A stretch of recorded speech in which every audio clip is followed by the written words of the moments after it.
अंबेडकर जी की याद करते हैं, हम फूले जी की याद करते हैं, गांधी जी की याद करते हैं, इंदिरा जी की याद करते हैं, सबकी याद करते हैं और उसकी जगह है। मगर मैं आपसे पूछना चाहता हूं, अगर आज अंबेडकर जी जिंदा होते और आप उनसे पूछते कि देखिए आप ये चाहते हैं कि हम आपकी याद करें या आप ये चाहते हैं कि हम आपकी तरह बने, उनका जवाब क्या आएगा? आपकी तरह बने। उनमें से कोई नहीं कहेगा कि आप हमारी याद कीजिए, वो कहेंगे हम विचारों के लिए लड़े थे, आप हमारी याद मत कीजिए, जो हमने किया था वो कीजिए।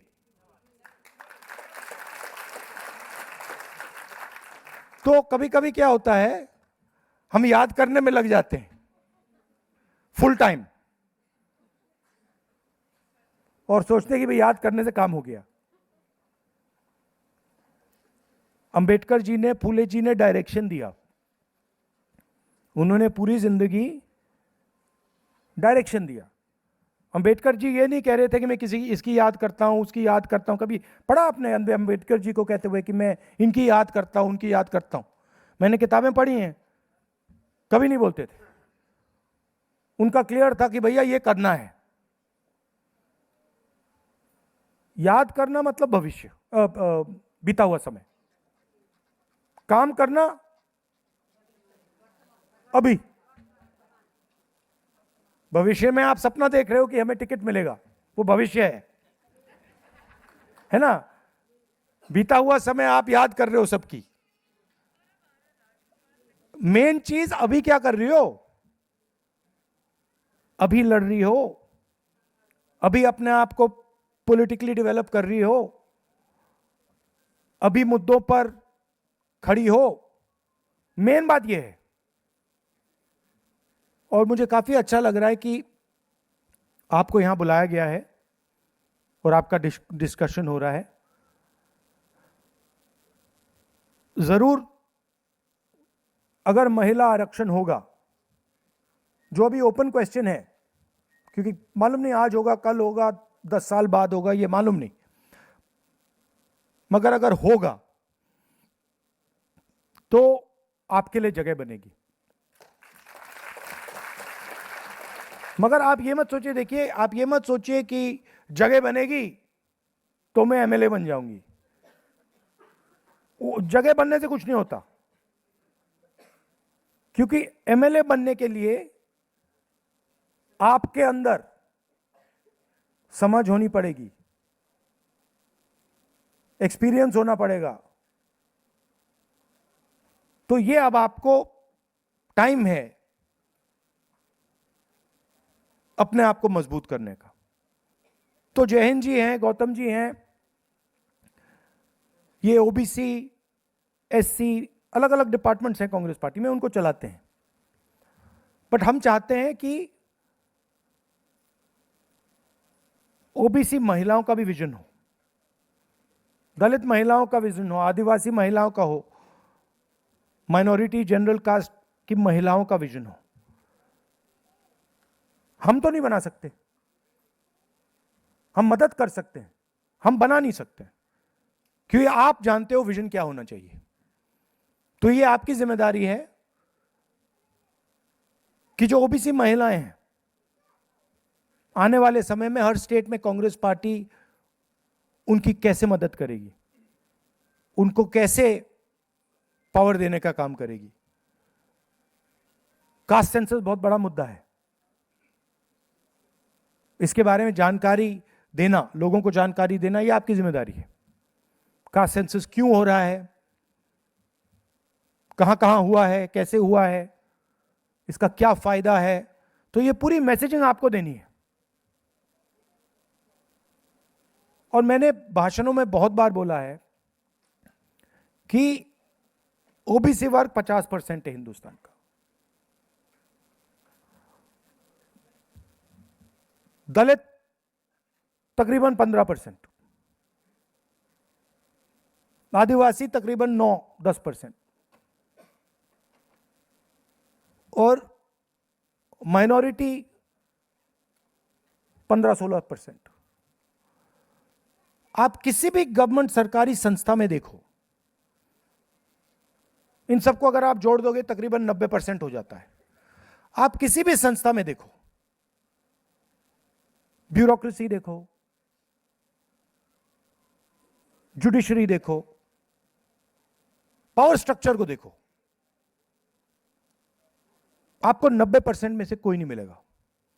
एक दो लोग मिलेंगे, मैंने उदाहरण भी दिए थे, आपने सुना होगा। और महिलाओं की तो मैंने बात ही नहीं की उसमें, क्योंकि अगर हम ओबीसी वर्ग की बात करें तो अगर थोड़ा सा ओबीसी वर्ग को मिलता है तो पुरुषों को मिलता है, महिलाओं को तो बिल्कुल जीरो है। तो आप तो बिल्कुल लाइन में पीछे खड़ी हैं ना। तो ये जो मुद्दे हैं ये आपको उठाने हैं। बीजेपी कहते हैं कि हम ओबीसी की मदद करते हैं। कहां मदद करते हैं? मतलब क्या दिया है ओबीसी को बीजेपी ने? आप एक बात बता दीजिए मुझे। कुछ नहीं किया। तो ये मैसेजिंग आपको करनी है और एक साथ आपको काम करना है। आप बढ़ जाएंगे तो फिर आप मांगती रह जाएंगी। अगर आप संगठित हो जाएंगी, एक साथ खड़ी हो जाएंगी, ऐसी जो मीटिंग की आपने, और एक साथ मिलकर आप डिमांड करोगे तो फिर बहुत मुश्किल हो जाएगा। कोई ना कोई जवाब तो देना ही पड़ेगा। तो इन चीजों पे आप फोकस कीजिए। मैं आज क्या कर रही हूं, ठीक है, रास्ता जरूर दिखाया है अंबेडकर जी ने, फूले जी ने, गांधी जी ने, सबने रास्ता दिखाया है, उसकी जगह है और रेस करना चाहिए। बट हमारी पूरी की पूरी पॉलिटिक्स वो नहीं हो सकती, क्योंकि अगर हमारी पूरी की पूरी पॉलिटिक्स वो है तो फिर अंबेडकर जी, फूले जी, गांधी जी वो नहीं चाहते कि आप बीते हुए समय की बात करो, समाज के खिलाफ जो हो रहा है उसको भूल जाओ, जो अत्याचार हो रहा है उसको भूल जाओ। तो प्रेजेंट पे फोकस होना चाहिए। अलग अलग स्टेट्स में अलग अलग इश्यूज हैं। तेलंगाना में हमने जाति जनगणना कर दिया तो वहां पे थोड़ा हम आगे निकल गए हैं। तो अलग अलग स्टेट्स में आपको पता लगाना है कि इश्यूज क्या हैं, और हर एज की महिलाओं,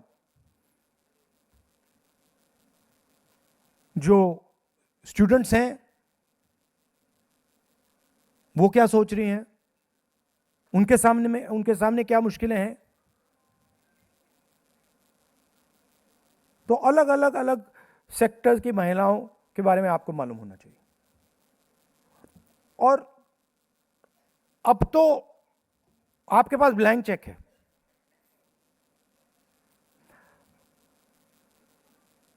हिंदुस्तान के प्राइम मिनिस्टर 100% कॉम्प्रोमाइज और ब्लैकमेल किए जा रहे हैं, ये पूरे देश को मालूम है।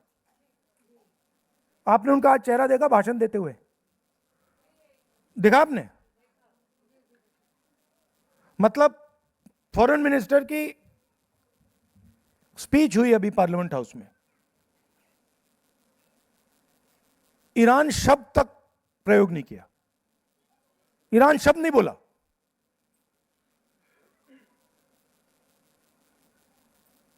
यूएस डील की, उसमें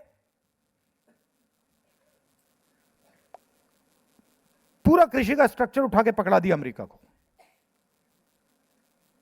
सोया, कपास, दाल, फल, सारा का सारा, अखरोट, बादाम, सारा का सारा अमेरिका को पकड़ा दिया। अब आप सोचिए, हमारे खेत जो हैं 2, 3, 4, 5 एकड़ के खेत होते हैं,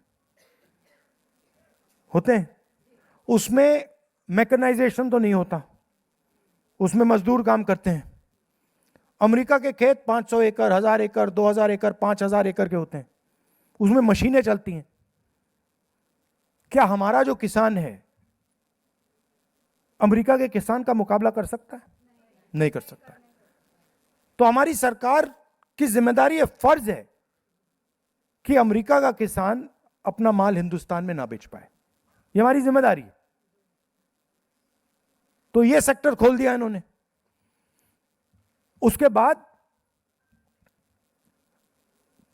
मोदी जी ने ट्रंप से वायदा किया कि हर साल हम अमेरिका की कंपनी से 9 लाख करोड़ रुपए का माल खरीदेंगे 5 साल के लिए। इस साल 9 लाख करोड़ रुपए, अगले साल 9 लाख, उसके बाद 9 लाख 5 साल के लिए। अब आप सोचिए, अगर हम 9 लाख करोड़ रुपए अमेरिका की कंपनियों से खरीदेंगे तो हमारी फैक्ट्रियां क्या करेंगी? खत्म हो जाएंगी। तो दूसरा काम इसने किया कि हमारी सारी की सारी फैक्ट्रियों को मार दिया। 9 लाख करोड़ रुपए हर साल। तीसरी बात, अच्छा बताइए, मैं आपका टेस्ट लेता हूं। दुनिया में आपने देखा है कि युद्ध हो रहे हैं, है ना? अच्छा, युद्ध किसके बीच में हो रहा है? आपको लगता है कि ईरान का युद्ध ईरान और अमेरिका के बीच में है? तो किसके बीच में है? हाँ ठीक है, एक तरफ तो यूएसए है, दूसरी तरफ कौन है? देखिए, आप फेल हो गई टेस्ट में, फेल हो गई। ये जो सब चल रहा है ड्रामा, ये चाइना और अमेरिका के बीच में ड्रामा चल रहा है। आप समझिए, अमेरिका सुपर पावर है, चाइना सुपर पावर बनने की कोशिश कर रहा है। लड़ाई इन दोनों के बीच में है, ठीक है? यूक्रेन में लड़ाई हो रही है। लगता है कि लड़ाई यूक्रेन और रूस के बीच में हो रही है ना, असली लड़ाई अमेरिका, नेटो, चाइना और रूस के बीच में हो रही है। आपको लग रहा है कि ईरान में लड़ाई हो रही है, असली लड़ाई अमेरिका, चाइना, रूस, इजराइल के बीच में हो रही है।